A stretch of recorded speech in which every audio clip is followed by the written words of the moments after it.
Ms. Tim Andrews, and thank you for joining our live interactive telephone town hall. We are hosting tonight's event to give Congresswoman Spanberger the opportunity to hear directly from you and answer your questions about the issues facing Virginia's families, seniors, and the economy. Now, as I mentioned, this is an interactive forum, and Congresswoman Spanberger will be taking as many questions as she possibly can during this event. So if you have a question and you're joining us via telephone, you can simply press *3 on your telephone keypad at any time, and you'll be placed in line to speak with a member of our staff. They're going to take down your name, get the area where you're calling from, and then the next time you hear your name, you will be live on the call and able to ask your question directly.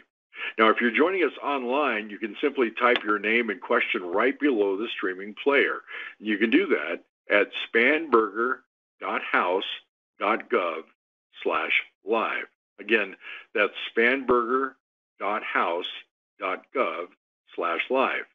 And for those of you joining us tonight on Facebook Live, thank you for joining us. And if you would like to ask the Congresswoman a question, again, please visit spanberger.house.gov/live, and you can type your question right below the streaming player.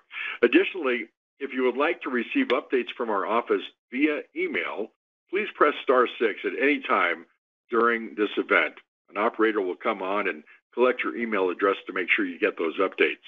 Now, we receive a lot of questions during these events, so if we're not able to address your specific question, please call our district office at 703-987-2180 during normal business hours. Again, if you're joining us for this event and you have a question you'd like to ask, simply press *3 on your telephone keypad or just type them right below the streaming player. Now, please welcome Congresswoman Abigail Spanberger. Good evening, Congresswoman. Good evening. Good evening, everyone. I'm Abigail Spanberger, and I am proud to represent Virginia's 7th District in the U.S. House of Representatives. Thank you so much for joining us this evening on the phone or online. These virtual town halls are events that provide an opportunity for me to hear directly from you, your ideas, your concerns, your challenges, and for me to give you feedback about things that are happening here on Capitol Hill, the work that I am doing to address the challenges and the problems that constituents bring. And whether this is your first time on one of these calls or you've been joining us for years, I hope that you will share your perspective. Right now, Congress has a lot on its plate. We need to take action in the wake of the heinous terror attack that occurred in Israel. We need to pass a bipartisan farm bill that delivers results for our farmers, our producers, and our rural communities. We need to strengthen the security of our borders, provide aid to Ukraine in its fight for its democracy and our shared national security interests. And we need to make sure that our federal government is funded. Federal government funding expires in less than 1 month. And I know that for many Virginians, it feels a little like Groundhog Day. I have spoken to many constituents who remain concerned about the potential trajectory that we are on. And certainly I represent so many federal employees, contractors, military service members, and their families, many of whom are likely joining us this evening. So your voices, your personal stories, and your commitment to our country deserve to be respected. I am focused on avoiding a government shutdown. That is my top priority. Certainly, we continue to be in a challenging time here on Capitol Hill without a speaker. I'm happy to answer questions to explain that situation. We took another speaker vote this afternoon, and no speaker was elected. It's anticipated that we might take another speaker vote tomorrow.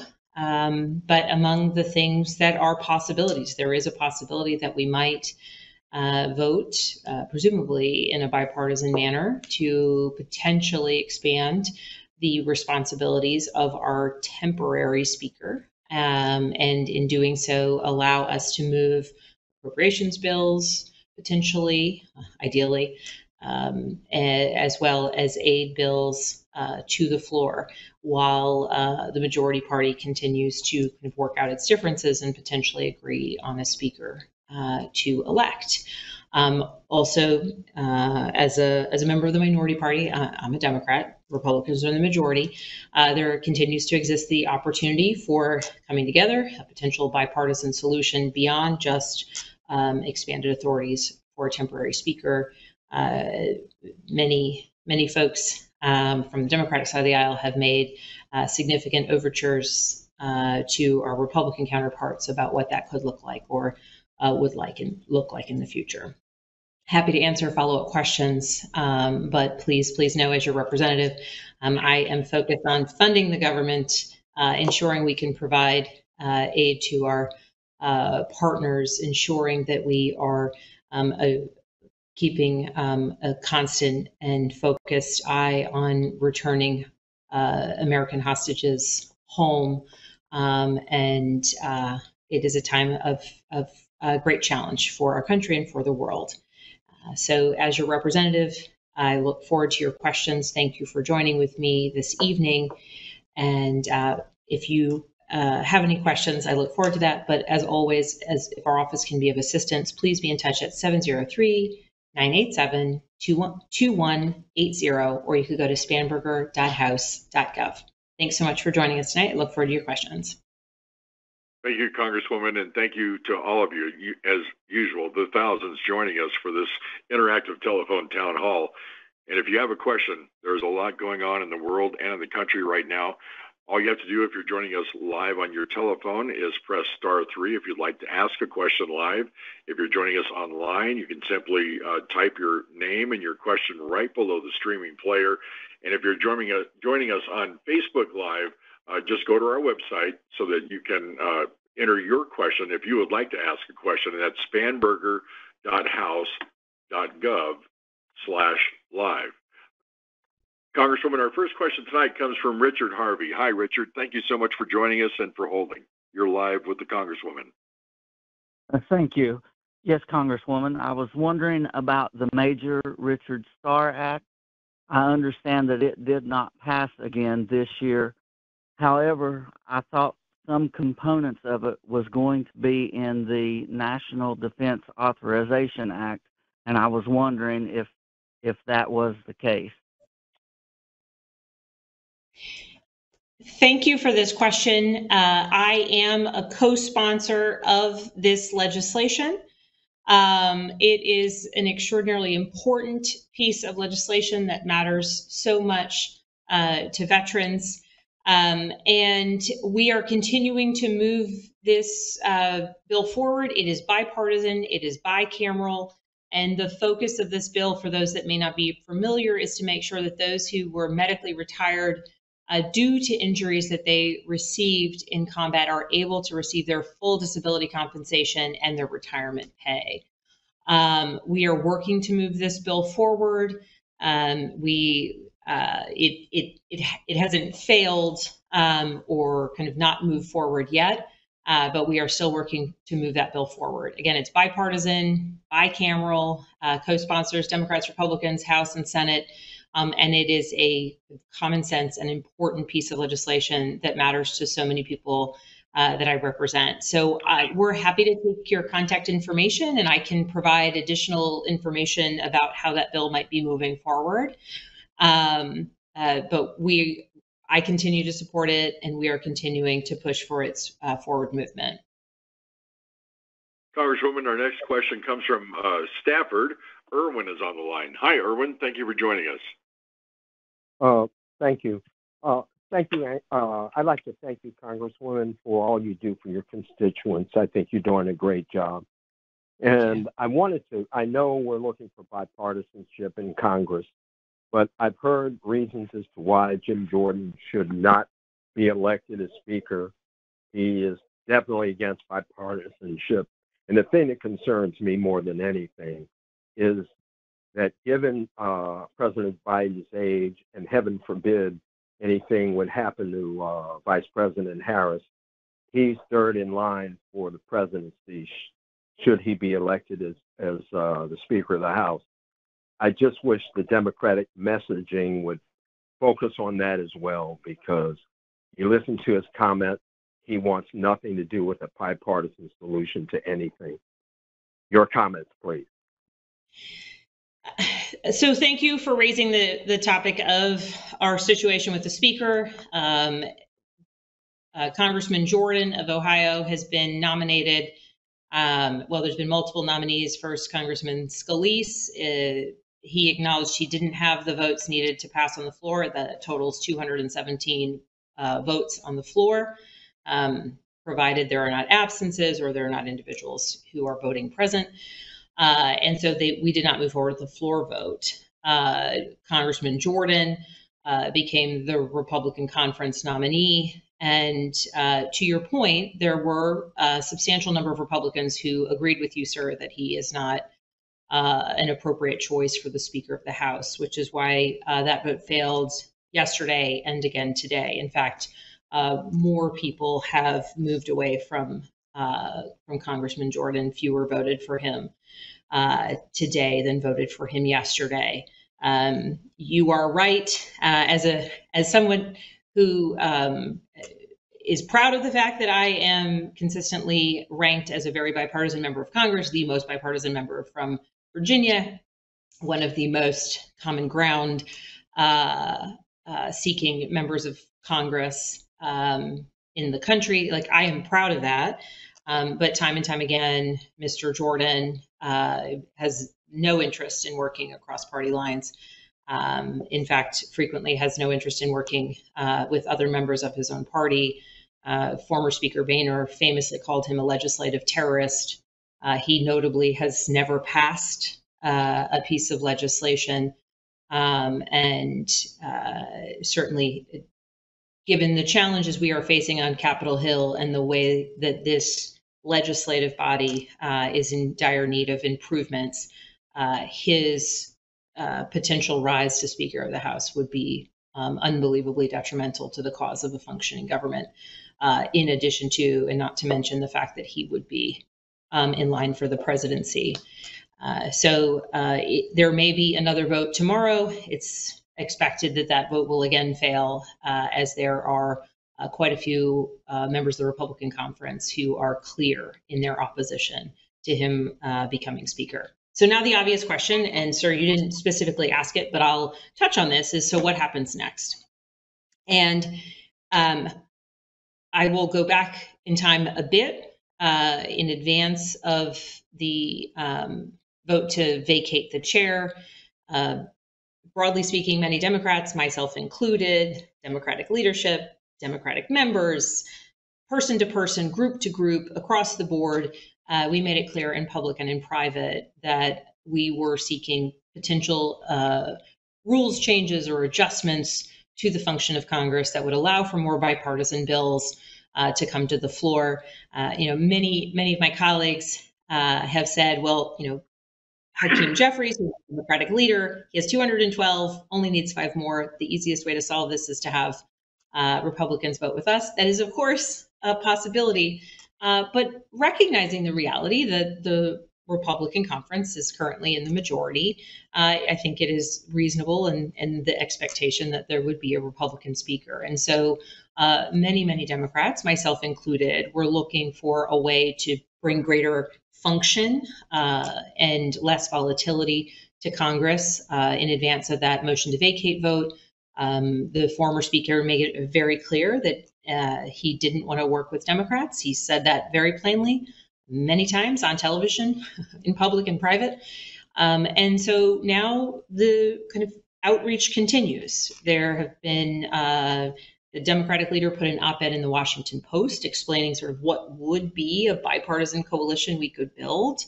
There was an effort to expand a letter outlining a proposal, outlining what it could look like to expand the authorities of a temporary speaker so that we could bring the foundational bills that need to be passed before the end of the year while we're in the process of determining who might be a future speaker.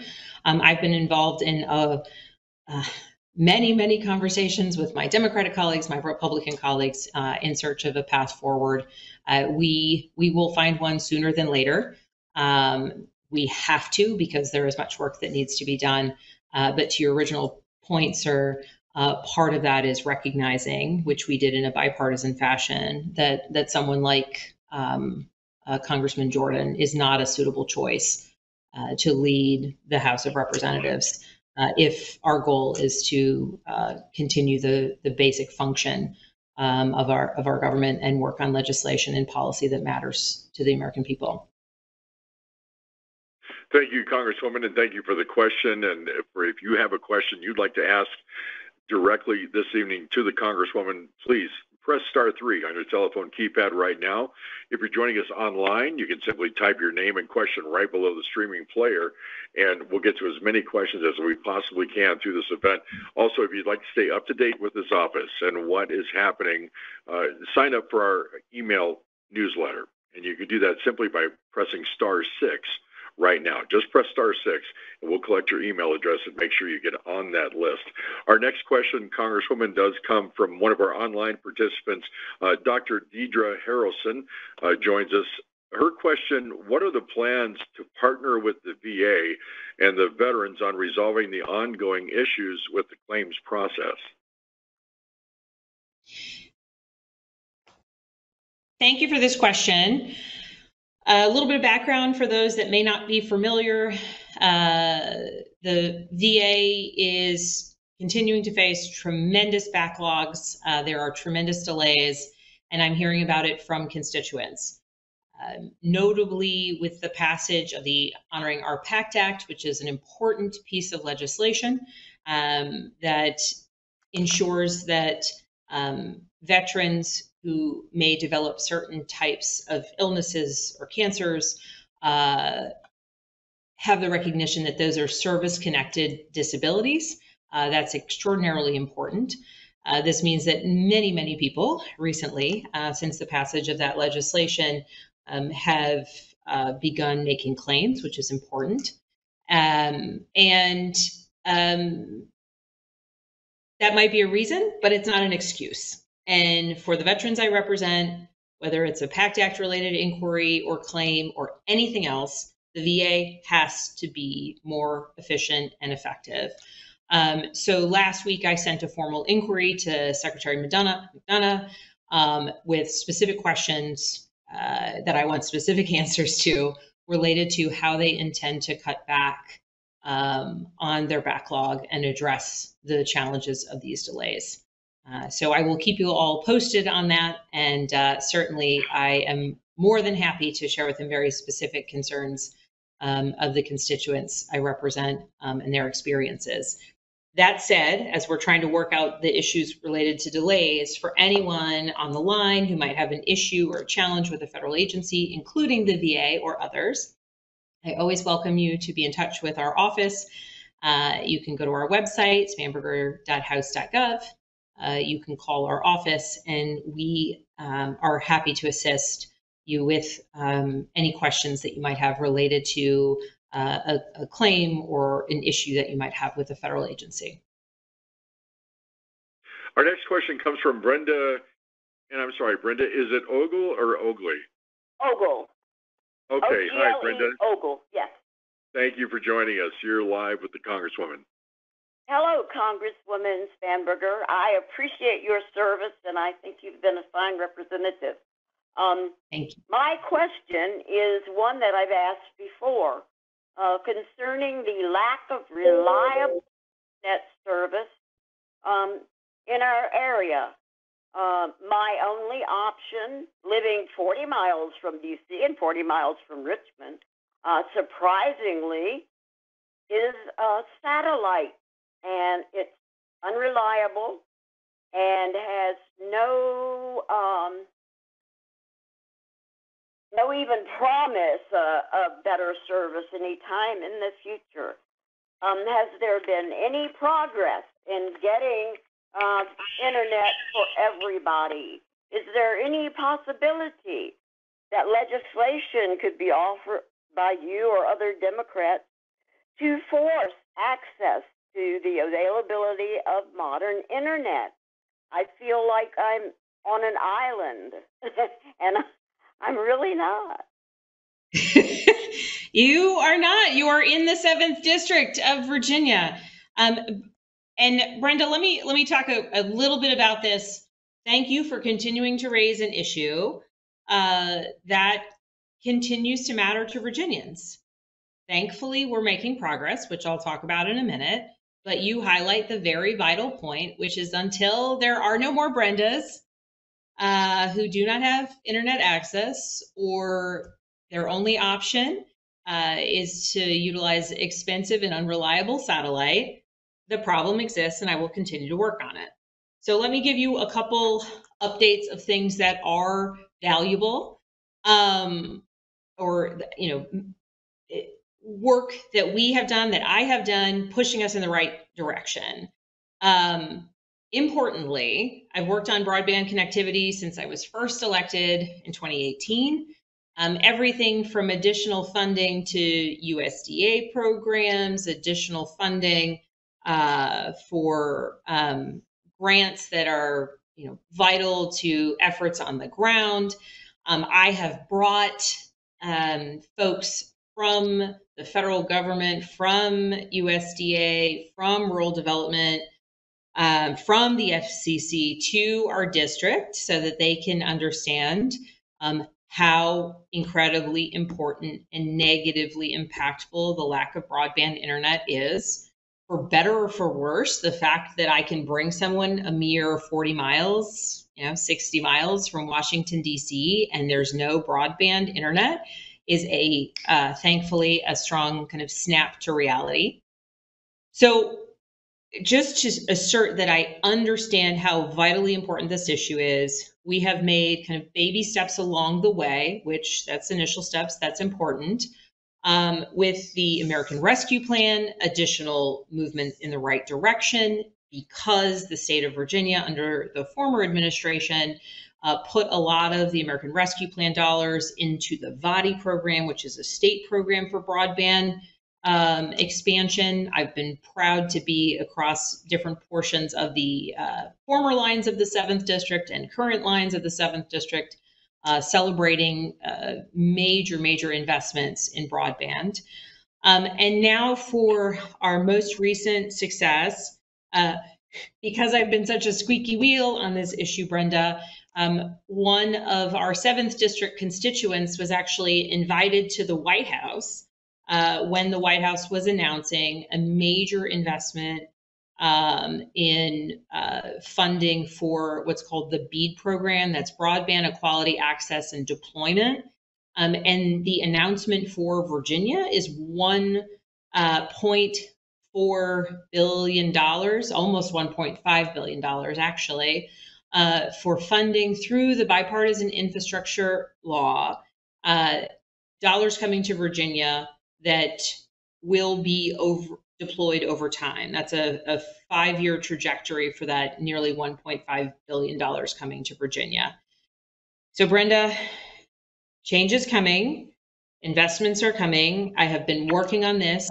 I deeply regret that while we've made tremendous progress for some of our neighbors in the 7th, you have not felt it yet, but I promise you, we are continuing to work on this. We are continuing to move in the right direction. And there will be a day when you have internet outside of that unreliable satellite dish.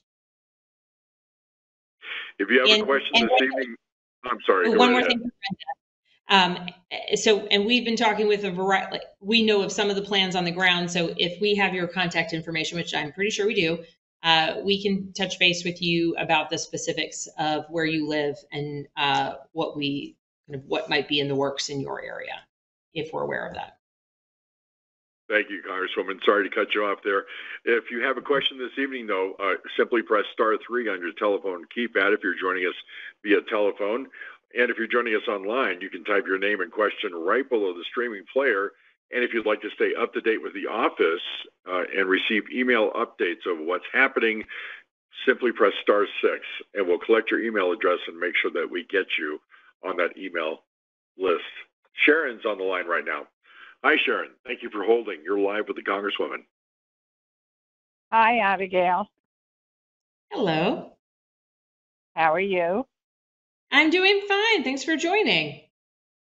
Okay, I have a question about the border. What are you planning or doing about the situation we're facing right now in our country? With the illegals and 5 million people coming. Do you have any response? Yes, ma'am, I do. So let me mention a couple of various legislative successes we've had, and now what I'm working on related to immigration reform and border security. But first, let me say, I'm a former federal agent. I used to work narcotics cases. I'm a former CIA officer. I used to track narco traffickers throughout Central and South America. And so I, before coming to Congress, spent a tremendous amount of time recognizing, studying, and tracking the very forces that not only either traffic in people or bring drugs into the United States, but also create major instability in our neighboring countries within the hemisphere. And so I've been focused on the issue of border security, but ensuring that we're able to take strong steps. And so I'm proud, just as an example, in my first term in Congress, I had border security legislation, bipartisan. I worked on it with a Republican from Texas, signed into law by former President Trump. Step in the right direction. Then last year, I had bipartisan legislation, Stop Fentanyl from Crossing Our Borders Act, bipartisan, signed into law by President Biden. And now I am proud of the work that I have done on a piece of legislation called the Dignity Act. This is substantial legislation led by a Republican Congresswoman from Florida and a Democratic Congresswoman from Texas who joined forces and introduced a comprehensive piece of legislation addressing immigration reform, how we process people through an asylum process, how we meet the needs of employers here in the United States that want to legally hire individuals from another country, and then how we address the very real responsibility that we have as a nation to know who and what is crossing our border. And so that includes provisions specifically related to hiring and training of border security personnel, beyond the current complement that includes additional technologies and resources used at the border and at our points of entry, because we do know that, in fact, the vast majority of drugs entering the country do come through at points of entry and are able to evade some of the interdiction efforts. And that's especially true of fentanyl. So in addition to my work in support of this much larger bipartisan piece of legislation, which we are trying to get traction on and working to get traction on, and it's a bipartisan bill.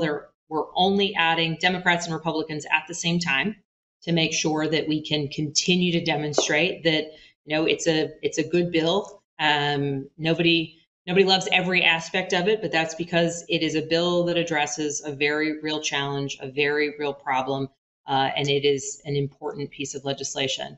Now, when it comes to fentanyl at the ports of entry and once fentanyl has entered our communities, I lead a piece of legislation, or I lead a bill, the POWER Act, which we developed in consultation, frankly, with local police departments who have talked about the very real concern that when they are on the scene, there's drugs on the scene, they're unable to determine in the immediacy of that arrest or seizure, or in the case of an overdose, whether or not those drugs were laced with fentanyl. It's incredibly important that law enforcement on a scene of, again, an arrest or a seizure or an overdose know if there was fentanyl involved, one, for officer safety reasons, but importantly, so that they are aware very, very early if fentanyl might be entering a community or if fentanyl is beginning to be laced in a particular type of drug. This is very important in ensuring that law enforcement can get proper notifications out to schools and community members to avoid any additional risk of potential overdose. So that's bipartisan legislation. We're continuing to push that forward, and that has real application, certainly in the communities of the 7th District, but also in recognizing the technology that exists to be able to detect fentanyl in other substances in the cases of interdictions as well along the southern border. Congresswoman, our next question comes this evening from Jim Powers. Hi, Jim. We appreciate you calling in tonight. You're live with the Congresswoman. Go right ahead. Thank you. Representative Spanberger, I'm a retired federal employee, and it seems that these government shutdowns, or at least the threat of government shutdowns, only seem to affect federal employees. Now, I don't remember if I'd actually been through a shutdown, but I know I've certainly been through the threat of one. And I'm wondering, why is it always federal employees that seem to suffer under these circumstances? And as a retired federal employee, if there is a government shutdown, how's that going to affect me getting my pension that I depend on? Jim, thank you for the question. I'll speak to a couple different pieces. You mentioned even the threat of a government shutdown. Even the threat of a government shutdown for any federal employee or contractor who's impacted by that knows what that's like, especially on the federal side when you're choosing, who's an essential employee, who needs to be there, who doesn't. The impact is significant. As a former federal employee, I remember multiple times when we got close to a shutdown, and I was a federal employee during one shutdown, and I entered Congress during the longest government shutdown in history. The reality is while many aspects of a government shutdown impact federal employees kind of first and in a very central way because the federal government shuts down, we have, certainly across Virginia and the 7th District, but the rest of the country, contract employees, many of whom work in federal buildings, sometimes doing work very similar to or right next to a federal employee. And those folks never get paid when there is a government shutdown. They are not in that essential or non-essential role. They do not get back pay. And the impact on them and their families can be catastrophic. Depending upon the type of shutdown. If it's a full government shutdown, our service members, military service members, also do not get paid. And in addition to the horrors that is, military families, government contract families, and federal employee families risking not receiving a paycheck, not knowing how long that might be, the local economy, particularly in Virginia, is so impacted. We are the state that is the most adversely impacted when there's a shutdown, because it's everything from, if you're not going to work and you're not getting paid, you are not, stopping at the local mom and pop restaurant for lunch. You are not buying a new refrigerator. You are not going to the movies, right? Buying groceries. The economic impact expands. You are also, if you are typically fortunate enough to be able to make donations to the local food bank, if you are suddenly no longer getting paid, you are not doing that. So the impact on the nonprofit sector, from food banks to local nonprofits, impacts significantly. And so this is why we must avoid government shutdowns at all costs, and do the job of actually funding the government. Now, there's an argument that sometimes my colleagues who support government shutdowns will make, where they'll say, well, we'll just shut it down and save some money.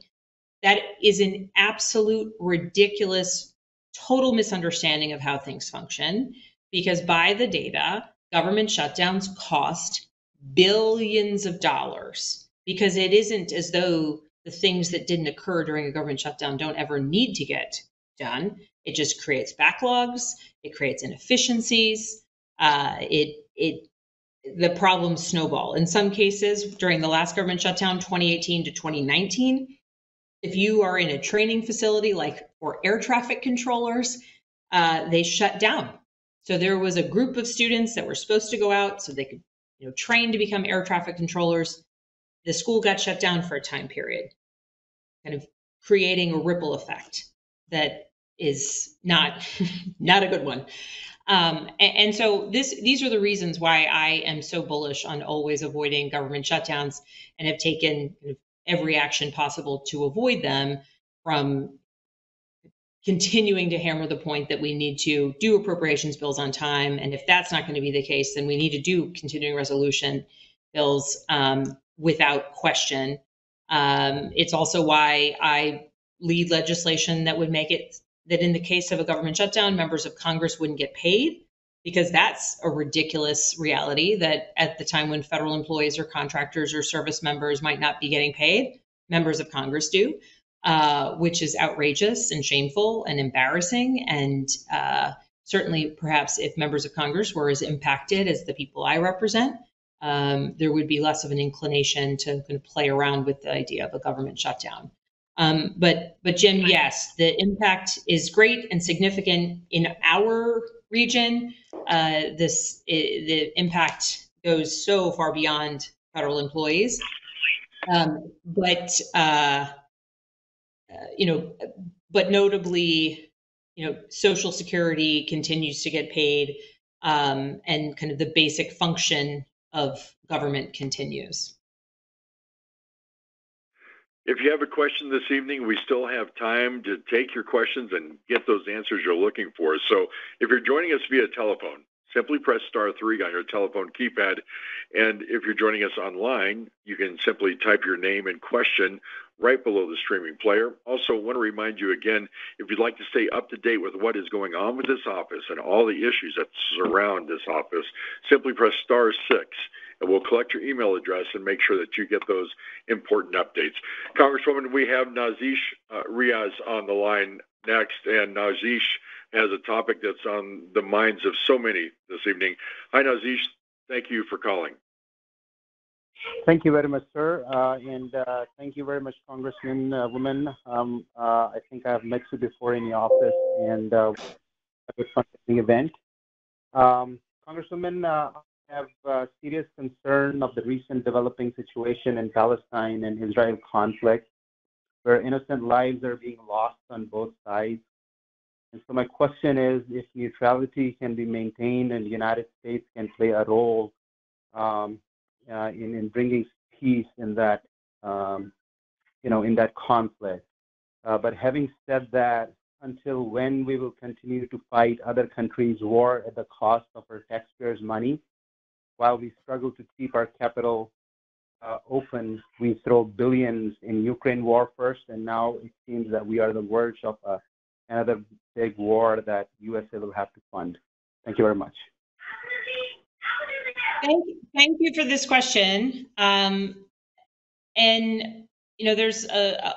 begin by speaking specifically to the first portion of the question related to the war that is now broken out in the Middle East, and the terrorist attack that occurred in Israel last week. There was a hideous, horrible terrorist attack that has occurred. Hamas attacked civilians in their homes and their communities in southern Israel. Now, in response, Israel is preparing and has been attempting to go after the Hamas terrorists who are responsible for these horrific atrocities.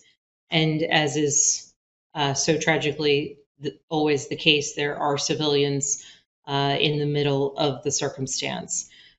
So what's the role of the United States? Certainly President Biden was in Israel today, was in Israel to talk about the United States' commitment to ensuring Israel's ability to protect itself as a nation from additional terrorist attack. Notably, the Iron Dome is a system that intercepts rockets. Over the years since its creation, it has saved thousands upon thousands of lives in Gaza, in Israel, Israeli lives, Palestinian lives, in its deployment. And so the United States has already made a commitment to provide additional Iron Dome receptors. That's ongoing aid because even outside of this recent horrible, just horrible terrorist attack, the Iron Dome is used regularly and with great success in saving civilian lives. Right now, as Israel is preparing a potential ground incursion into Gaza to go after the terrorists who orchestrated this terrible massacre on civilians in their homes and in their communities, they're also preparing in their effort to try and return hostages back to Israel or to their other countries of origin. Notably, there are many Americans who are believed to be held within Gaza, having been taken hostage. And it is an absolute priority for the United States to be able to bring home U.S. citizens and be part of an effort to ensure that we know their whereabouts and ultimately return them home to their families. We now know that there was, as an example of the horrific loss of life that is occurring, there was an explosion. It has now been positively identified as having been a misfire from terrorists attempting to fire at attempting to fire at Israel, and in doing so, bombed a hospital where civilians, doctors, patients have died. It is horrible. It is tragic. And it speaks to the very real reality that terrorists on the ground in Gaza continue to wreak deadly consequences, both on the Israeli targets in southern Israel and on the Palestinian people in Gaza. So to your question about the U.S. role, we want to ensure that Israel can protect its citizens. We want to ensure that we can bring home American hostages. We want to ensure that we can help the Israelis defeat Hamas, the terrorist organization. We want to deter future engagement, Hezbollah, from Lebanon, from Iran, through its proxies. And this deterrence comes when the United States stands strongly in the name of democracy and in a country's ability to live free of fear from horrific terrorist attack.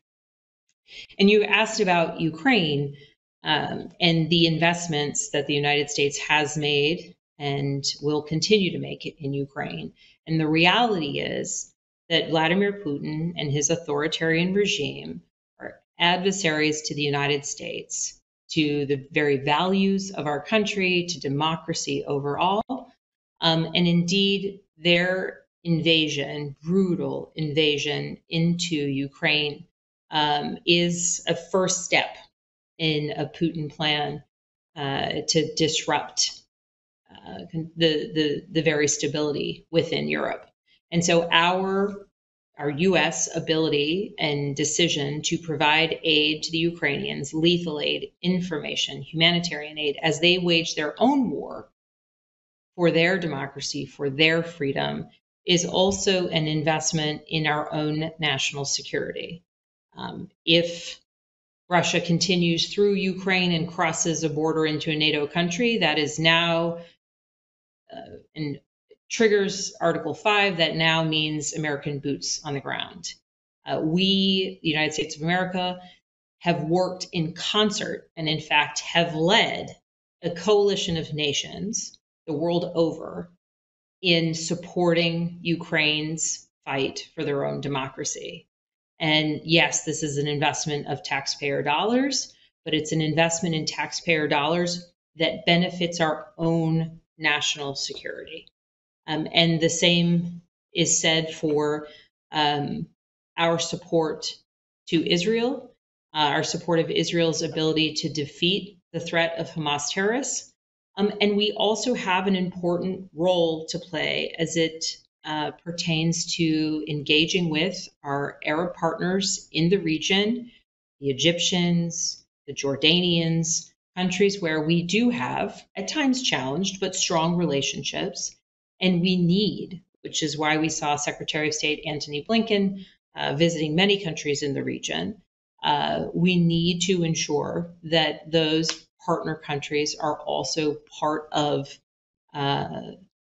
creating peace or greater stability in the region. And in the immediacy, we need Egyptian help in supporting Palestinians who wish to leave Gaza through the Rafah Gate into Egypt, and in order for us to be able to help get humanitarian aid into Gaza via Egypt. It is these two circumstances are extraordinarily difficult, but consistent with U.S. values, consistent with U.S. global leadership, and consistent with our own national security priorities. Support to our partners matters greatly at this time. Congresswoman, I just want to thank you for taking that question and your very detailed answer on something that I know is on the forefront of so many across our country right now.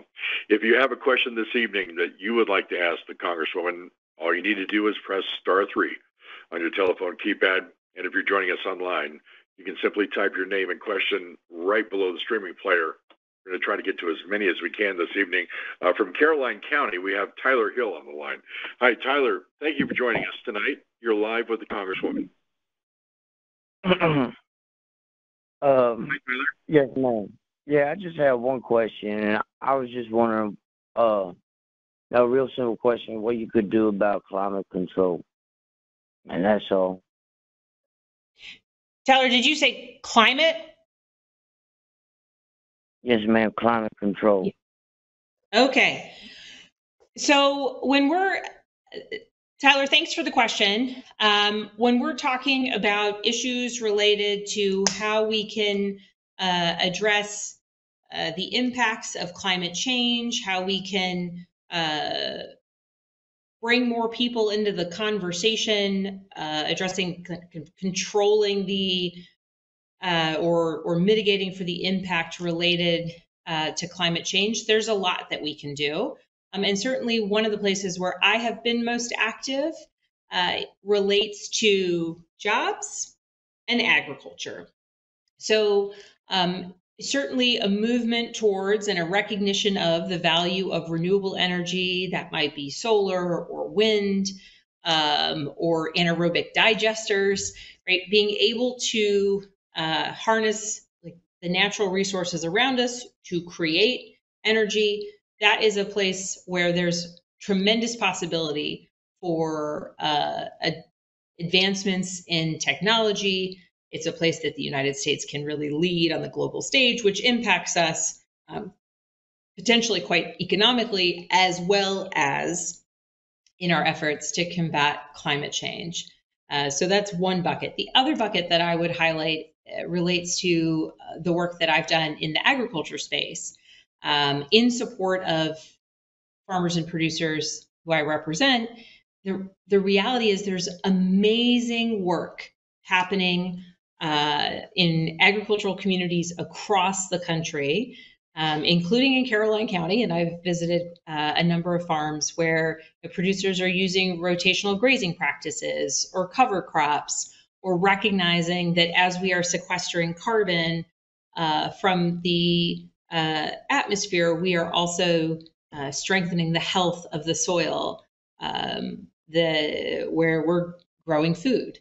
And so the policy work that I do in this space is to recognize the value of and the extraordinary value of agriculture practices that mitigate the impact of climate change, or actually address some of the causes of climate change. And so just some of the policy that we've done there, the Inflation Reduction Act was incredibly important in that we recognize that variety of programs, the REAP program, some of our conservation programs that help farmers start rotational grazing or the use of cover crops or other practices on their farms, that those federal dollars that are available to help producers, we substantially increased funding to those programs. For years, they have been oversubscribed but underfunded. And another action that I've taken is, and so that's important. Now, as we look towards the Farm Bill, I'm continuing to ensure that the conservation title is as strong as it can be, because again, nature-based solutions are extraordinarily beneficial, not only to combating climate change, but also to individual producers and also to a rural economy. And I also worked with Democrats and Republicans to get climate legislation signed into law. That was last year. So that's a voluntary program for producers who may want to enter carbon markets, again, voluntarily, but it is under USDA where they would certify the carbon markets so that, a small family farmer that might wish to create a secondary stream of income based on the practices they utilize on their farm can, know that they are going to a reputable marketplace to do that. And so, the reality there is, in doing that legislation, we brought together environmental groups, farm groups, like giant corporations, to say, what can we partner on that is beneficial to all the folks at the table? And it was a success. We got it signed into law. And so I think that overall, that's the way that we address climate change, is we bring more people to the table to understand the impacts of the problem in various places, whether it's in ag or it's in coastal localities. And then we work really hard to get some of those solution-oriented bills passed. Our next question this evening comes from the Chesterfield area. We have Carolyn Riley on the phone. Hi, Carolyn. Thank you for calling in and joining us this evening. Hello. Hello. I am calling about the bills for the WEP GPO, government pension offset, and also the bill regarding the COLAs for FERS employees. With everything else that's going on in the world and in our House and Congress and everything, is there any chance that these will actually be voted on at some point this year? So, Carolyn, thank you for the question. For those who may not be familiar with the WEP and GPO, it's the windfall elimination provision and the government pension offset. These are two provisions that apply to Social Security and that limit the Social Security benefits that former federal employees, retired federal employees receive, or former or retired public servants. Not everyone is impacted by it. It depends on the way that one retired and the way that they receive a pension and their Social Security. But the reality is, for thousands of people across the United States, the WEP and GPO provisions unfairly limit Social Security for American retirees who paid into Social Security. So I co-lead legislation that would repeal these two provisions. We have nearly 300 co-sponsors at this point in time, which, trust me when I tell you, it is not easy to get 300 members of Congress to agree on what type of pizza to eat, let alone co-sponsoring legislation. So while I'm not going to celebrate anything until we actually get this bill signed into law, I will say that we've made extraordinary progress. In terms of time frame, you correctly note that given everything else happening on Capitol Hill, surely there is impact on the time frame for getting our bill passed that would eliminate weapon GPO. As soon as we have a speaker again, and committee work continues. So we are pushing for this bill to move through committee. We, being my Republican co-lead, Garrett Graves of Louisiana, and I, and we have made it very, very clear to the Committee of Jurisdiction that we expect this bill to move through committee in a timely manner. The important piece of having nearly 300 co-sponsors is that more than 290 allow us to try and move it to the floor via one of the elements of the House rules.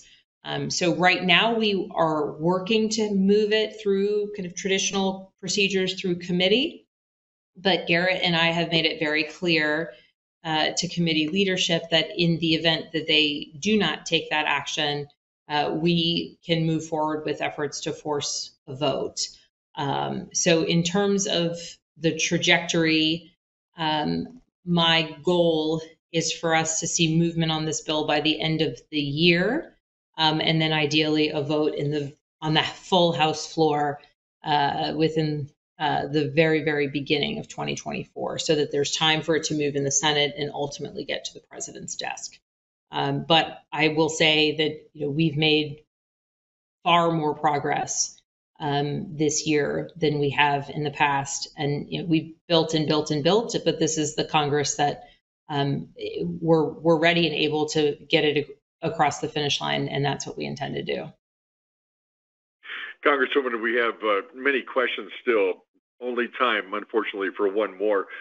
Suzanne Maxton from Ruckersville has been on with us since the beginning of our town hall this evening. Hi, Suzanne. Thank you so much for your patience and for holding, and you are live with the Congresswoman. Go right ahead. Hello. Thank you, Congressman Spanberger. I am I'm a disabled medical employee. Okay. I have a genetic disease, and my problem is insurance companies. Okay. I had to change my insurance 5 times in 2 years. Mm-hmm. Because you talk to an independent agent, and I talked to the Jefferson Area Board for Aging, and I sign up for something, and then they drop the things that they told me they were going to take care of, being my medications and being my doctors. And, I can't afford that. I have 9 specialists. I can't afford to pay out of pocket to go to them. I had to miss seeing my specialist for 6 months at one point. Goodness. And Okay. right now, on a medication that I've been on for 20 years, the pharmacist for the mail order has decided I don't need it. I mean, how is this possible? So I'm gonna provide a couple answers to your general question and comments on your circumstance before giving advice specific to you. The cost of healthcare continues to be an issue that I hear about from constituents across the board, and particularly the cost of prescription drugs. This is an area where I have worked on everything from transparency to accountability to efforts to really bring light to the work of entities called PBMs, pharmacy benefit managers. They're the middlemen between you picking up your medication at the pharmacy and your doctor writing that prescription. And what we know is that PBMs have been their work or their efforts essentially have been limiting choice for patients, and have been part of the process of patients not having, in your circumstance, having pharmacies say, actually, you can't get this medication or you can't get that medication. Meanwhile, your physician is saying, no, this is the one that you need. So from a legislative standpoint, from a policy standpoint, I am working to make sure that nobody else is going through what you are experiencing, because the reality is far too many people are. But then specific to your circumstance as well, I want my team to follow up with you, my constituent service team, and we'll want a little bit more kind of specific patient-related details so we can see how we might follow up with any questions and also learn a bit more about your personal experience to inform additional legislative work. And so I'll make sure that we have your contact information, and we'll see how we might be able to help you navigate this process, put you in touch with entities that might be helpful or help answer questions for you. But then when it comes to kind of the broader experiences that you're describing that impact other people, that continues to be a focus from a legislative standpoint. Congresswoman, to say that you have a lot on your plate right now, I know is a major understatement, but I know everybody appreciates you taking the time to do these town halls and answer folks' specific questions and help with their specific problems. Unfortunately, that's all the time we have for questions this evening, and I just wanted to throw it back to you for any closing comments you'd like to share this evening. Absolutely. I want to thank everyone who joined us. Thanked everyone for their questions. If you or a loved one has a challenge with a federal agency, a question that you think we might be able to help with, please be in contact with my office. It's spanberger.house.gov. You can send us an email, or our phone numbers are online. We welcome you to be in touch. And please sign up for our newsletter. We send out weekly updates. And I'm trying to keep people informed of all that is occurring on Capitol Hill and across the district. And certainly this is a challenging time for many, many people. And I am hard at work on your behalf. I'm grateful for the opportunity to serve at this time. And certainly as a member of the Ag Committee working on the Farm Bill, I am squarely focused on the needs of the producers across the 7th District and the vibrant richness of Virginia's agriculture. And as a member of the House Permanent Select Committee on Intelligence, I am deeply involved in all of the information that is coming out of Israel and Gaza. I am extraordinarily focused on ensuring the safety and security of our partner nations, of civilians in their homes and in their communities, and ensuring that the United States can continue to be a force to support our allies and ensure that we are working to protect civilians, to deter a humanitarian crisis, and importantly, bring to justice and find and stop the violent terrorists who massacred people in their homes. Here at home, we have so many legislative priorities that remain top of mind, everything from prescription drug pricing to the very real challenges of a broken immigration system that needs to be fixed, to the reality that across our communities, people are struggling with substance use disorder, the reality of fentanyl in our communities, and certainly the challenges caused by a great need for major improvements to our border security. All that to say, there's a lot of work to be done, and I remain resolute in my desire to work on these things. So if I have brought a little bit of heaviness to the end of this town hall, I apologize for that. But I do want you to know that the things that are on your mind, we didn't even mention inflation, we didn't even talk about prices at the grocery store. The things that are on your mind, I promise you, are top of mind for me. And I thank you for entrusting me with the ability to serve you in this capacity. And if you didn't entrust me, I'm still working for you. And I hope to demonstrate to everyone across our district that I'm working on the things that really matter. So thank you for your trust. Thank you for the opportunity to serve you. And thanks for joining us tonight. Thank you, Congresswoman, for your efforts and for your time this evening. And we are coming to the end of our live event. We want to thank all of you for taking the time to join us for this important Virginia-focused telephone town hall with Congresswoman Abigail Spanberger.